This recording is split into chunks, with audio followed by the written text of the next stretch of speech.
अंकिता प्रभू वालावलकर म्हणजेच आपली लाडकी Konkan hearted girl ही फक्त इन्फ्लुएन्सर नसून एक यशस्वी उद्योजिका सुद्धा आहे.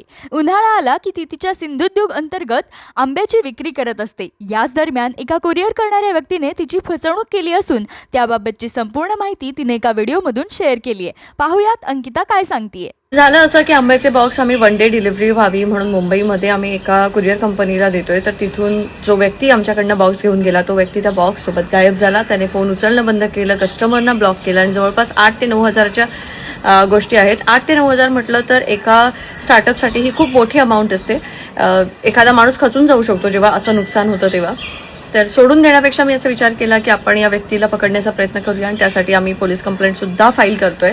आणि सगळ्यात महत्त्वाचं म्हणजे यूपीची ती व्यक्ती आहे आणि यूपीवरनं येऊन तुम्ही महाराष्ट्रात राहून जर महाराष्ट्रातल्या उद्योगांना जर असा त्रास देणार असाल तर नक्कीच मी तरी नाही सोडणार. त्याच्यामुळे बघूया पोलीस काय करतात. मी या सगळ्या गोष्टींचे अपडेट मुद्दामून तुम्हाला देत जाईन, जेणेकरून तुम्हाला सुद्धा कळेल की जेव्हा अशा गोष्टी होतात तेव्हा आपल्याला काय केलं पाहिजे आणि अशा व्यक्तींना कसं वठणीवर आणलं पाहिजे.